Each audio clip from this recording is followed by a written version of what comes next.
S, ಮೋದಿಯ ಕನಸು ಏನು ಅನ್ನೋದು ಈಗ ತೋರಿಸಿದ್ದಾರೆ. ಯಾಕಂದ್ರೆ ಮೋದಿ ಅವರ ಭಾಷಣ ಮುಕ್ತಾಯ ಆಗಿದೆ. ಸರ್, ಕನಸೇನು ಇರ್ಲಿಲ್ಲ, ಕನಸೇನು ಇರ್ಲಿಲ್ಲ ಅಂದ್ರೆ ನಾವು ಮೋದಿಯ ಕನಸು ಅಂತ ಹೆಡಿಂಗ್ ಹಾಕಿದ್ವಲ್ಲ, ಹಾಗಾಗಿ ಅವ್ರ ಕನಸು ಏನಿರ್ಬಹುದು ಅನ್ನೋ ಕುತೂಹಲ ಇದ್ದದ್ರೆ ಕನಸು ಕನಸಾಗೆ ಉಳಿದಿದೆ, ನಮಗೆ ಗೊತ್ತಿಲ್ಲ. ಅವರ ಮನಸ್ಸಿನಲ್ಲಿ ಯಾವುದಾದ್ರು ಕನಸಿದ್ದರೆ ಅದು ನಾಳೆ ಹೊರಕ್ಕೆ ಬಂದಾಗ ನಮಗೆ ಗೊತ್ತಾಗಬೇಕು. Today it did not have A direction. ನಾವು ಯೋಚನೆ ಮಾಡ್ತಿದ್ದ ರೀತಿ ಇದಕ್ಕೆ ಕಾರಣಗಳು ನೂರಾರು ಇರಬಹುದು. ಡಾಟಾ ಅಂಕಿಅಂಶ ಇಲ್ಲ ಅಂತ ಇರಬಹುದು. ಒಂದು ರೀತಿ ನರೇಂದ್ರ ಮೋದಿ ಅಂದ್ರೆ ಮೈಕ್ ಹಿಡ್ಕೊಂಡು ನಿಂತ್ರೆ ಒಳ್ಳೆ ಯುದ್ಧಕ್ಕೆ ಹೊರಟ ಸೇನಂತ ಪಟ ಪಟ ಪಟ ಪಟ ಪಟ ಅಂತ ರುಂಡ ಕತ್ತರಿಸ್ಕೊಂಡು ಹೋಗ್ಬಿಡ್ತಾರಪ್ಪ ಬಾಯಿಗೆ ಬಂದಂಗೆಲ್ಲ ಅನ್ನೋಂಥ ಇಮೇಜ್ ಬಿಲ್ಡಪ್ ಆಗಬಾರ್ದು ಅಂತ ಇರಬಹುದು. ಹಿ ಈಸ್ ವೇಟಿಂಗ್ ಅಂತ ಇರಬಹುದು, ಅಥವಾ ಬೆಟರ್ ಪ್ಲಾನಿಂಗ್ ಮಾಡ್ಕೊಳ್ಳೋಣ. ಯಾಕಂದ್ರೆ ಒಂದು ಏಟ್ ಬಿದ್ದಿದೆ ನೋಟಿನ ವಿಚಾರದಲ್ಲಿ, ಇಲ್ಲ ಅಂತ ಹೇಳಕ್ ಬರಲ್ಲ. ಹಾಗಾಗಿ let us go for A better planning ಅಂತ ಇರಬಹುದು. ಈ ರೀತಿ ಹಲವಾರು ರೀಸನ್ಸ್ ಅವ್ರು 100 ಕೊಡಬಹುದು. ನನಗೆ ಇವತ್ತಿನ ಸ್ಪೀಚನ್ನ ನಾನು ಹಿಡ್ಕೊಂಡ್ರೆ ದೇಶದ ನಿರೀಕ್ಷೆ ಬಹಳ ಸರಿ, ನಿರೀಕ್ಷೆಗಳಿಗೂ ಮತ್ತು ನೈಜತೆಗೂ ಎರಡಕ್ಕೂ ಬಹಳ ವ್ಯತ್ಯಾಸ ಇರುತ್ತೆ. ಇದು ಒಂದು ರೀತಿ ನೈಜತೆಯ ಕಡೆಗೆ, ರಿಯಾಲಿಟಿ ಕಡೆಗೆ ವಾಲಿದ್ದಾರೆ prime minister, more than a theatric ಅಂತ ಕರಿತೀವಿ. ಒಂದು ರೀತಿ ಡ್ರಾಮಾ ಸ್ಟೈಲ್ನಲ್ಲಿ ಟಳಾರ್ ಅಂತ ಹೀರೋ ಎಂಟ್ರಿ ಕೊಟ್ಟು ಟಳಾರ್ ಅಂತ ಫಿನಿಶ್ ಮಾಡೋಗ್ಬಿಡ್ತಾನಲ್ಲ, ಆ ಟೈಪ್ ಅಲ್ಲ ಅದು. ಒಂದು ರೀತಿ ಮೋರ್ ಕಂಟ್ರೋಲ್ಡ್ ವ್ಯವಹಾರಗಳನ್ನ ಮಾಡಕ್ಕೆ ಟ್ರೈ ಮಾಡ್ತಾ ಇದ್ದಾರೆ ಅಂತ ಕಾಣುತ್ತೆ ನರೇಂದ್ರ ಮೋದಿ. ಹಾಗಾಗಿ ಇವತ್ತು ನಮ್ಗೆ ಯಾವ ಕನಸು ಇಲ್ಲ. ಅದರಲ್ಲಿ ನೀವು ಹೇಳ್ತಿರೋ ಪ್ರಕಾರದಲ್ಲಿ ನನಗೆ ಯಾವ ಕನಸು ಇಲ್ಲ. ನನಗಿವತ್ತು ಒಬ್ಬ ಶ್ರೀಸಾಮಾನ್ಯನಿಗೆ ಬೇಕಾಗಿದ್ದು ಒಂದು 2-3 ಬೇಕಾಗಿತ್ತಷ್ಟೇ. ಜನರನ್ನು ದುಡ್ಡು ಹಾಕಿ ಅಂತ ನಾನು ನಿರೀಕ್ಷೆ ಮಾಡ್ತಿರಲಿಲ್ಲ. ಬಟ್ ಅದು ಆಗಲ್ಲ ಅಂತ ನನಗೆ ಗೊತ್ತಿತ್ತು. ಇವತ್ತಿಗೆ ಆಗಲ್ಲ, ನಾಳೆಗಾದರೂ ಆಗ್ಬೋದೇನೋ, ನನಗೆ ಗೊತ್ತಿಲ್ಲ ಅದು ಯಾವ ರೀತಿ ಹಾಕ್ತಾರೋ ಬಿಡ್ತಾರೋ. ಜನ ಇವತ್ತು ಬಹುಶಃ ಬಯಸ್ತಾ ಇದ್ದಿದ್ದು ಒಂದು 2-3ಕ್ಕೆ ಉತ್ತರನ, ಅದನ್ನು ನಾಳೆ ಬಗೆಹರಿಸಿ ಅಂತ ಕೇಳ್ತಿರ್ಲಿಲ್ಲ ಜನ. ಯಾವಾಗ ಬಗೆಹರಿಬೋದು ಅಂತ ಒಂದು ಇಂಡಿಕೇಶನ್ ಕೊಡಿ, ಒಂದು ದಾರಿ ತೋರಿಸಿ ಅದಕ್ಕೆ ಅಂತಂತಿದ್ರು. ಅದು ಯಾವುದು ಅಂದರೆ 500 ರೂಪಾಯಿ ನೋಟುಗಳು ನಾಳೆಯಿಂದ ನಮಗೆ ಸಮೃದ್ಧಿಯಾಗಿ ಸಿಕ್ಕತ್ತಾ? ಬಹಳ ಸರಳವಾದಂತಹ ಬೇಡಿಕೆ ಜನರಿಗೆ. 2000 ರೂಪಾಯಿ ನೋಟಿನ ಚಿಲ್ಲರೆ ಹಾವಳಿನ ತಪ್ಪಿಸಿಕೊಳ್ಳಲು ನಮಗೆ ಅದರಿಂದ ಪಾರಾಗಬಹುದು ಅನ್ನೋದು ಅವ್ರ ಲೆಕ್ಕಾಚಾರ. ನಂಬರ್ 2 ಬಹಳ ಇಂಪಾರ್ಟೆಂಟ್, 24,000 ರೂಪಾಯಿ ವಾರದ ಗಡು ಅಲ್ಲ, 24,000 ರೂಪಾಯಿ ವಾರಕ್ಕೆ ಹಿಂದಕ್ಕೆ ಪಡೆಯುವಂಥ ಅಧಿಕಾರ ನಮ್ಗೆ ಏನು ಕೊಟ್ಟಿದ್ದೀರಿ? ಇದನ್ನು 50 ಮಾಡ್ತೀರೋ, 60 ಮಾಡ್ತೀರೋ, 70 ಮಾಡ್ತೀರೋ, 40 ಮಾಡ್ತೀರೋ, ಯಾವಾಗ ಮಾಡ್ಕೊಂಡು ಹೋಗ್ತೀವಿ? ಎಲ್ಲಿಗೆ ಎಂಡ್ ಆಗ್ಬೋದು ಇದು? ಮೇ ಬಿ ಮಾರ್ಚ್ ಎಂಡ್ ವರೆಗೆ ಕಾಯ್ಕೊಳ್ಳಿ. ಮೇ ಬಿ ನಿಮಗೆ ಬೇಕಾದಷ್ಟು ದುಡ್ಡನ್ನು ತಗೊಳ್ಳುವಂಥದ್ದು ಬರುತ್ತೆ ಪರಿಸ್ಥಿತಿ ಅಂತಾನಾ? ಈ ರೀತಿ ಈ ಎರಡು ಬಹಳ ಕ್ರೂಷಿಯಲ್ ಇತ್ತು ಅಂತ ಅನ್ಸುತ್ತೆ ನನಗೆ. ಮೂರನೇದು ಕೆಟ್ಟ ಕುತೂಹಲ. ಅದನ್ನು ನಾಳೆ ಬೇಕಾದ್ರೂ ಅವ್ರು ಉತ್ತರ ಕೊಡಬಹುದು. ಬಿಕಾಸ್ ರುದ್ರಮೂರ್ತಿ ಹೇಳ್ತಾ ಇದ್ರು ಅದಕ್ಕೆ ಅಂಕಿಅಂಶ ಬೇಕು ಅಂತ. ಆ ಕೆಟ್ಟ ಕುತೂಹಲ ಏನು ನಮಗೆ ಅಂದರೆ, ನಾವು ಯಾರಿಗೋಸ್ಕರ ಇಷ್ಟೊಂದು ಸಹಿಸ್ಕೊಂಡ್ವಿ 50 ದಿನ? ಯಾರಿಗೋಸ್ಕರ ಸಹಿಸ್ಕೊಂಡ್ವಿ 50 ದಿನದ ಸಂಕಟನ? ನಾವು 50 ದಿನದ ಸಂಕಟವನ್ನು ಸಹಿಸ್ಕೊಂಡಿದ್ದು ಈ ದೇಶವನ್ನು ಲೂಟಿಗೆ ಹೊಡೆದಿರುವಂತಹ ಕಚಡಗಳು, ಕಂತ್ರಿಗಳನ್ನು ಯಾವ ರೀತಿ ಹೆಡೆಮುರಿ ಕಟ್ಬಿಟ್ಟು ಎಷ್ಟು ದುಡ್ಡನ್ನು ಕಪ್ಪು ಹಣದ ರೂಪದಲ್ಲಿ ಹೊರಗೆ ತಂದಿದ್ದೀರಿ ಅನ್ನೋದು ನಮಗೆ ಗೊತ್ತಾಗಲಿ ಅನ್ನೋ ಕೆಟ್ಟ ಕುತೂಹಲ ನಮ್ಮ ಒಳಗಡೆ ಇತ್ತು ನಮ್ಮಲ್ಲಿ. ಆ ಕಾರಣಕ್ಕೆ ದೇ ಸಪೋರ್ಟೆಡ್ ಹಿಮ್. 40-50 ವರ್ಷದಲ್ಲಿ ಆಗಿರುವಂತಹ ಅನಾಹುತಗಳ ಬಗ್ಗೆ ಆಕ್ರೋಶಗೊಂಡಿದ್ದ ಜನ ಏನೋ ಒಂದು ಆಗ್ತಾ ಇದೆಯಲ್ಲ ಅನ್ನೋದಕ್ಕೆ ಸಪೋರ್ಟ್ ಕೊಟ್ಟರು. ಲೂಟಿ ಹೊಡೆದಿರೋ ಶ್ರೀಮಂತರಿಗೆ ಬಗ್ಗು ಬಡಿತಾರಲ್ಲ, ಅದಕ್ಕೊಂದು ಲೆಕ್ಕಾಚಾರ ಬೇಕಿತ್ತು ಜನಕ್ಕೆ ಇವತ್ತು. ಬಹುಶಃ that would have been icing on the cake ಅನ್ಸತ್ತೆ ನನಗೆ. That would have been the icing. ಇವತ್ತೇನಾದ್ರು ನರೇಂದ್ರ ಮೋದಿ ಆ ಫಿಗರ್ ಕೊಟ್ಟಿದ್ದಿದ್ರೆ 2 ಲಕ್ಷ ಕೋಟಿ ಬರಲಿ, ಇಟ್ಸ್ ಓಕೆ ಅಂತ ನಾನು ಹೇಳೋದು. ಆರಂಭದ ದಿನ ಬಂದಾಗಲೇ ನಾವು ಮಾತಾಡ್ತಾ ಇದ್ವಿ ಅನ್ಸತ್ತೆ. 10 ರೂಪಾಯಿ ಕಪ್ಪು ಹಣ ಹೊರಕ್ಕೆ ಬರಬೇಕು ಅಂತ ನಾವು ಬಯಸ್ತಾ ಇದ್ದೀವಿ. 2 ರೂಪಾಯಿ ಬರಲಿ, it's okay. Somebody has brought 2 rupees ಅಲ್ಲ, ಯಾರೋ ಒಬ್ರು 2 ರೂಪಾಯಿ ಯಾರು ತಂದ್ರಲ್ಲ ಆಚೆಗೆ, ಅದನ್ನು ಹೇಳ್ಬೋದಾಗಿತ್ತೇನೋ ಅನ್ನೋದು ನಮ್ಮ ಲೆಕ್ಕಾಚಾರ. ಇದಕ್ಕೆ ವಿವರಣೆಗಳವ್ರು ಏನಾದ್ರು ಇದ್ರೆ ಇದಾದ ನಂತರ ಭಾರತೀಯ ಜನತಾ ಪಕ್ಷದ ಪ್ರತಿನಿಧಿಯಾಗಿ ಶ್ರೀ ಅಶ್ವಥ್ ನಾರಾಯಣ್ ಅವರು ನಮ್ಮ ಜೊತೆ ಸೇರ್ಕೋತಾ ಇದ್ದಾರೆ. ಅವ್ರು ಉತ್ತರ ಕೊಡೋದಿದ್ರೆ ಕೊಡ್ಬೋದು, ಅವ್ರು ಬೇಕಿದ್ರೆ. That's okay for me. Or even ಕಾಂಗ್ರೆಸ್ನವ್ರು ಯಾರೋ ಸೇರ್ಕೋತಾರೆ, ಅವ್ರು ಬೇಕಿದ್ರೆ ಅವ್ರನ್ನ ಪ್ರಶ್ನೆ ಕೇಳ್ಬೋದು, ಅವ್ರನ್ನ ಬೇಕಿದ್ರೆ. ಆರ್ ಆರ್ಥಿಕ ಚಿಂತನೆಯನ್ನು ಮಾಡುವಂಥ ರುದ್ರಮೂರ್ತಿ ಇರ್ಬೇಕಾದ್ರೆ ನನಗೆ ಉತ್ತರ ಕೊಡ್ಬೋದು, ಅವ್ರಿಗೆ ಬೇಕಾದ್ರೆ ನನಗೆ. ಬಟ್ ನನ್ನ ಪ್ರಶ್ನೆ ಅದು ಇತ್ತಿವತ್ತು, ಅಥವಾ ತಮಿಳುನಾಡಿನಲ್ಲಿ ಚೀಫ್ ಸೆಕ್ರೆಟರಿನ ರೈಡ್ ಮಾಡ್ತೀರಿ, ಕರ್ನಾಟಕದಲ್ಲಿ ಯಾರೋ ಜಯಚಂದ್ರನ್ ರೈಡ್ ಮಾಡಿಸ್ತೀರಿ, ಇನ್ಯಾರೋ ಒಬ್ಬ ಚಿಕ್ಕರಾಯಪ್ಪ ರೈಡ್ ಆಗ್ತಾರೆ, ಮತ್ತೊಬ್ಬ ಡ್ಯಾಶ್ ಡ್ಯಾಶ್ ಡ್ಯಾಶ್ ಡ್ಯಾಶ್. ಇಂಥ ಕದಿಮರು ಮತ್ತು ಕಳ್ಳರು ಅಂತ ಇಟ್ಕೊಳ್ಳೋಣ. ಅವ್ರು ಇನ್ನೂ ಅಲ್ಲವಲ್ಲ, ಅವರು ಪ್ರೂವ್ ಆದರೆ ಇವರುಗಳಿಗೆ ನಾನು ಏನು ಮಾಡ್ತೀನಿ ಅನ್ನೋಂತಹ ಒಂದು ಕಠಿಣವಾದಂತಹ ಒಂದು ಒಂದು ಒಂದು ಪ್ರಕಟಣೆ ನನಗೆ ಬೇಕಿತ್ತು ಇವತ್ತು. 2 ಹೊಸ ಮನೆಗಳ ನಿರ್ಮಾಣ ಯೋಜನೆಯನ್ನ ಘೋಷಣೆ ಮಾಡಿದ್ದಾರೆ, ಪರ್ಟಿಕ್ಯುಲರ್ಲಿ ಗ್ರಾಮೀಣ ಪ್ರದೇಶಗಳಲ್ಲೂ ಮತ್ತು ಗ್ರಾಮೀಣ ಪ್ರದೇಶಗಳಲ್ಲಿ ಕೊಟ್ಟಿದ್ದಾರೆ. 9 ಲಕ್ಷ ರೂಪಾಯಿ ತಗೊಳ್ಳೋದಕ್ಕೆ ನಗರ ಪ್ರದೇಶದವ್ರಿಗೆ 4% ಅಷ್ಟು ಬಡ್ಡಿ ಕಡಿತ ಆಗುತ್ತೆ. ನಮಗೆ ಗೊತ್ತಿತ್ತು ಇದು ಆಗತ್ತೆ ಅಂತ, 4% ಆಗತ್ತೆ ಅನ್ನೋದು ನಮ್ಗೆ ಗೊತ್ತಿತ್ತೋ ಇಲ್ವೋ ಅಲ್ಲ ಪಾಯಿಂಟ್. ಆಗಲೇಬೇಕಿದು ಅನ್ನೋದು ಗೊತ್ತಿತ್ತು. ಕಾರಣ ಆಗಿಸ್ಲೇಬೇಕು. ನರೇಂದ್ರ ಮೋದಿ ಆದ್ರೂ ಅಷ್ಟೇ, ಅರುಣ್ ಜೇಟ್ಲಿ ಆದ್ರೂ ಅಷ್ಟೇ, ಯಾರಾದ್ರೂ ಅಷ್ಟೇ. ಯಾಕೆ?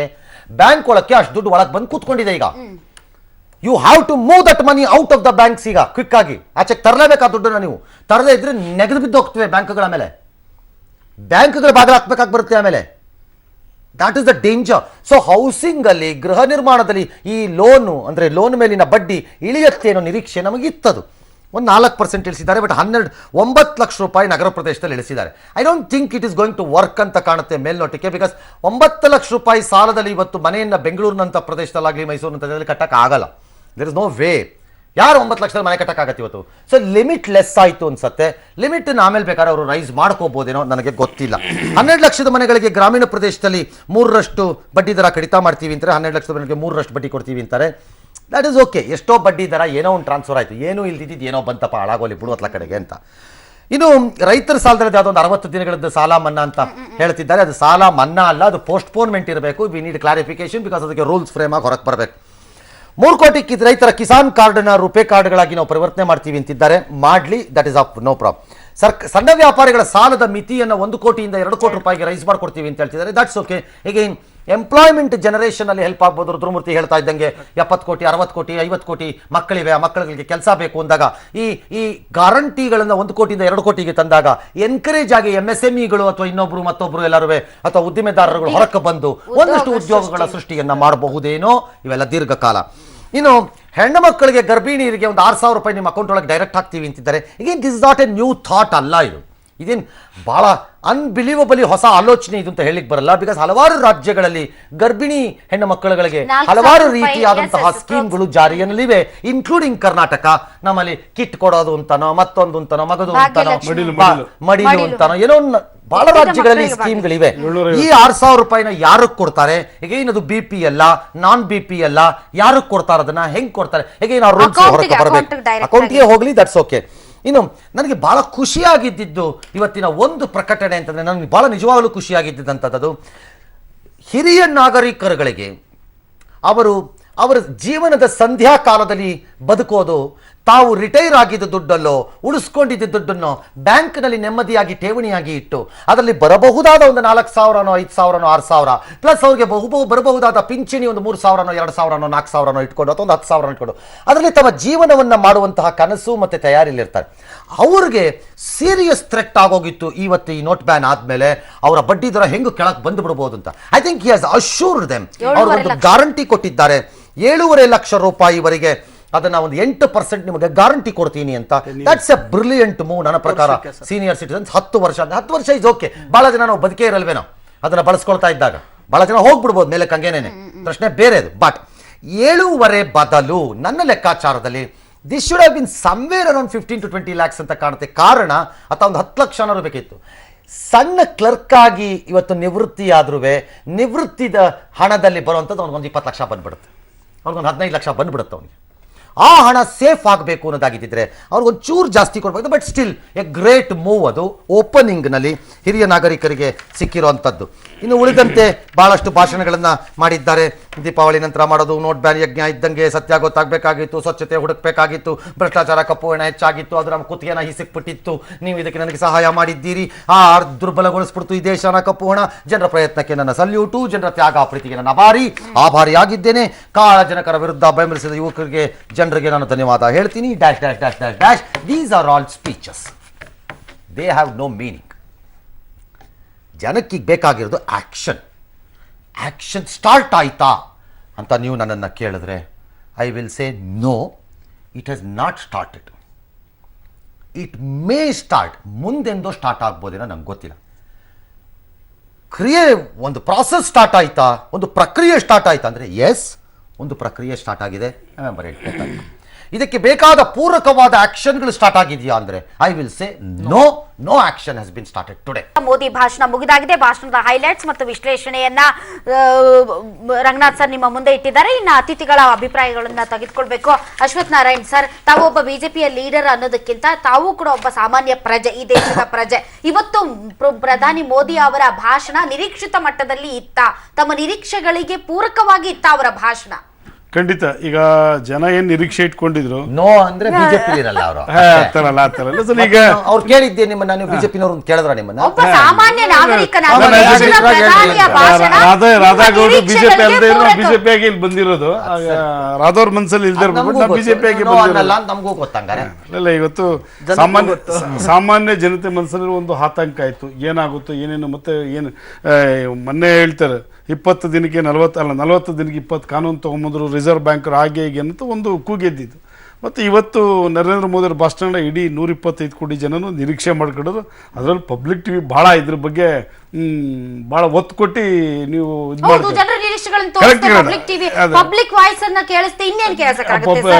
ಈ ದೇಶದ ಜನತೆಯ ಮನಸ್ಸಿನಲ್ಲಿ ಏನಿತ್ತು, ಪಬ್ಲಿಕ್ ಟಿವಿ ಮನಸ್ಸಲ್ಲಿ ಏನಿತ್ತು ಅನ್ನೋದನ್ನ ಇವತ್ತು ಮಾನ್ಯ ಪ್ರಧಾನಮಂತ್ರಿಗಳು ಇವತ್ತು ಕೆಲವೊಂದು ಯೋಜನೆ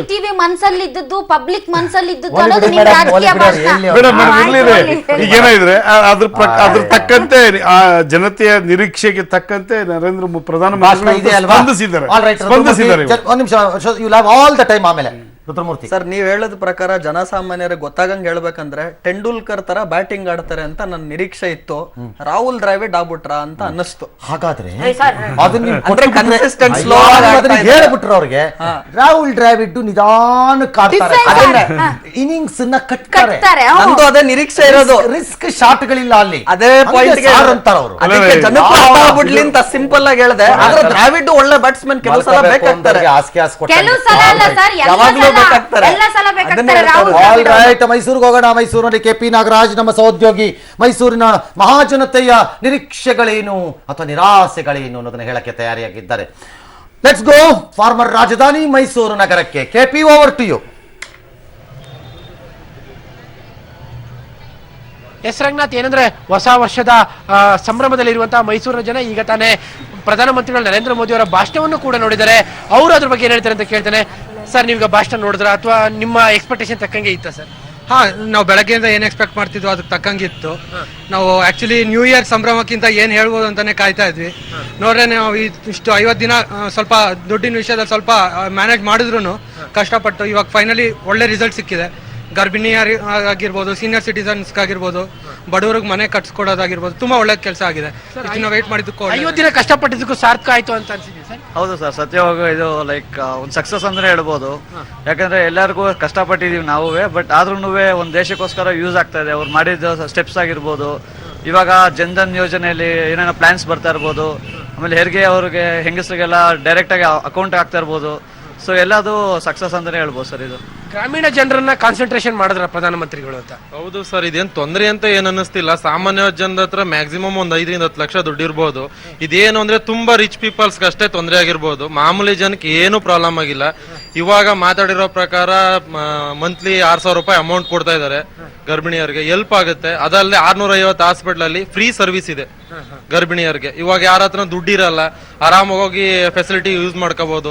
ಬೇರೆ ಹಾಸ್ಪಿಟಲ್ ಹೋದ್ರೆ ಬಿಲ್ ಕಟ್ಟೋದಿಕ್ಕಾಗಲ್ಲ.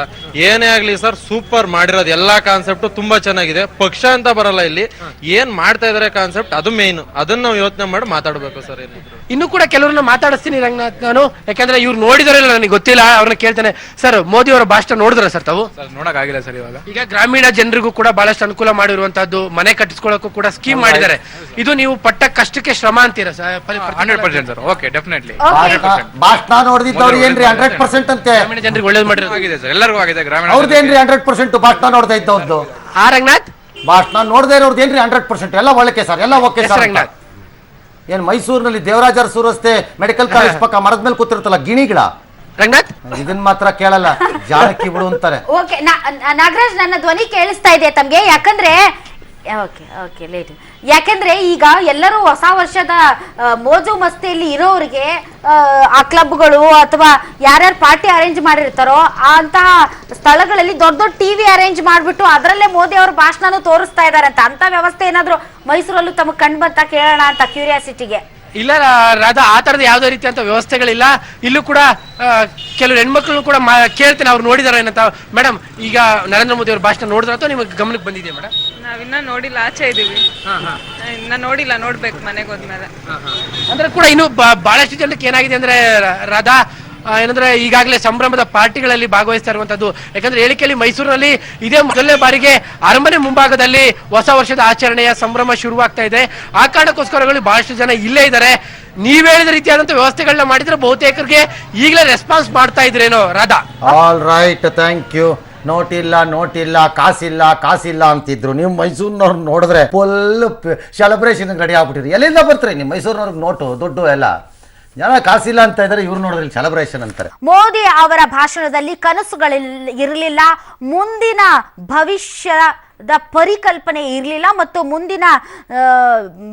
ಮುಂದಿನ ದಾರಿ ಏನು ಪ್ರಜೆಗಳದ್ದು ಅನ್ನೋದರ ಬಗ್ಗೆ ಒಂದು ನೋಟ ಇರಲಿಲ್ಲ ಅನ್ನುವಂಥ ಹಲವಾರು ವಿಶ್ಲೇಷಣೆಗಳು ಹೊರಬರ್ತಾ ಇದೆ. ಇದರ ಮಧ್ಯೆ ಅಶ್ವಥ್ ನಾರಾಯಣ ಅವರು ಸರ್ ಸೂಪರ್ ಭಾಷಣ ಅನ್ನೋದು ನೀವು ಆವಾಗಲೇ ಹೇಳಿದ್ರಿ.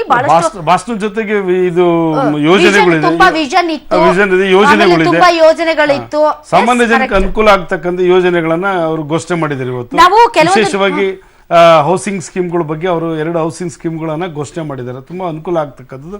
ಮತ್ತು 9 ಇಂಟ್ರೆಸ್ಟ್ ಕಡಿಮೆ ಮಾಡಿಕೊಡೋವಂಥದ್ದು. ರೈತರಿಗೆ 60 ದಿನದ ನೋಡಿ, ರಾಜ್ಯ ಸರ್ಕಾರ ಇವತ್ತು ಕೋಆಪರೇಟಿವ್ ಬ್ಯಾಂಕಲ್ಲಿ ತೊಗೊಂಡಿರ್ತಕ್ಕಂಥ ಸಾಲದು ನಾಳೆ 1ನೇ ತಾರೀಕಿಂದ ಅವರಿಗೆ 13% ಇಂಟ್ರೆಸ್ಟ್ ಕೌಂಟ್ ಆಗ್ತದೆ. ಬಟ್ ಮೋದಿ ಅವರು ಅದನ್ನು ಡಿಮಾನಿಟೈಸೇಷನ್ಸ್ ಆದಮೇಲೆ 60 ಡೇಸ್ ಅವ್ರಿಗೆ ಪರ್ಮಿಷನ್ಸ್ ಕೊಟ್ಟಿದ್ದಾರೆ. ಆ 60 ಡೇಸ್ ಇಂಟ್ರೆಸ್ಟ್ ನಾವು ಫಿಲ್ ಮಾಡ್ತೀವಿ ಅಂತ ಅವ್ರು ಹೇಳಿದ್ದಾರೆ. ಬಟ್ ರಾಜ್ಯ ಸರ್ಕಾರ ಈ ಥರದ್ದು ಒಂದು ಯೋಜನೆಗಳು ಹೇಳಿಲ್ವಲ್ಲ. ಈ ಡಿಮಾನಿಟೈಸೇಷನ್ಸ್ ನಾವು ಜವಾಬ್ದಾರಿ ತೆಗೆದುಕೊಂಡಿದ್ದೆ, 60 ದಿನ ಇಂಟ್ರೆಸ್ಟ್ ಕೊಡ್ತೀವಿ ಅಂತ ಮೋದಿ ಅವರು ಹೇಳಿದ್ದಾರೆ. ಇದು ರೈತರಿಗೆ ಅನುಕೂಲ ಆಯ್ತು. ಅಲ್ಲ ಸರ್, ಈಗ ನಮ್ಗೆ ಮೊಟ್ಟ ಮೊದಲ ನಿರೀಕ್ಷೆ ಏನಿತ್ತು ಗೊತ್ತಾ ಸರ್? ನಿರೀಕ್ಷೆಯಲ್ಲಿ ಮೊಟ್ಟ ಮೊದಲನ ಸಾಲಿನಲ್ಲಿ ನಿಂತ್ಕೊಳ್ಬಹುದಾಗಿದ್ದದ್ದು ಏನು ಅಂತಂದ್ರೆ, ಮೊದಲಿದ್ದಂತೆ ನಮಗೆ ಬ್ಯಾಂಕಿಂಗ್ ವ್ಯವಹಾರ ನಡಿಬೇಕು. ಅದು ಬಿಟ್ಬಿಟ್ಟು ಲಾಭ ಏನ್ ಬಂತು, ಲಾಭನ ಈ ತತ್ಕ್ಷಣಕ್ಕೆ ತಾತ್ಕಾಲಿಕವಾಗಿ ನೀವು ಹೆಂಗೆ ಅದನ್ನ ನಮ್ಗೆ ಟ್ರಾನ್ಸ್ಫರ್ ಮಾಡ್ತೀರಿ ಅಂತ ಜನ ಅದನ್ನ ಕೇಳೋದಕ್ಕಿಂತ ಜಾಸ್ತಿ ಮೊದಲಿದ್ದಂತೆ ಸಾಮಾನ್ಯವಾದ ಬ್ಯಾಂಕಿಂಗ್ ವ್ಯವಹಾರ ಯಾವಾಗಿಂದ ಆರಂಭ ಆಗುತ್ತೆ, ಅದಕ್ಕೆ ಏನಾದ್ರೂ ಮತ್ತೆ ಅದೊಂದು ಮನಸ್ಸಿನಲ್ಲಿ ಇತ್ತು. ಜನರಿಗೆ ಹೇಳ್ಬೋದು, ನನಗೆ ಒಂದು 20 ದಿನ ಟೈಮ್ ಕೊಡಿ ಅಂತ ಹೇಳೋದು, ಅಥವಾ ಇನ್ನೊಂದು ವಾರದಿಂದ ಎಲ್ಲ ಸರಿ ಹೋಗುತ್ತೆ ಅಂತ ಹೇಳೋದು, ಏನೋ ಒಂದು ಪರ್ಟಿಕ್ಯುಲರ್ ಡೇಟ್ ಅನೌನ್ಸ್ ಮಾಡ್ತಾರೆ. 4500 ರೂಪೀಸ್ ಅಂತ ಹೇಳಿ ಈಗಾಗಲೇ ಅರುಣ್ ಜೇಟ್ಲಿ ಹೇಳಿದ 4,500 ರೂಪಾಯಿ ATM ಕೌಂಟರಲ್ಲಿ ಸಿಗುತ್ತೆ ಅನ್ನೋಂಥದ್ದು ಹೇಳಿದ್ದಾರೆ.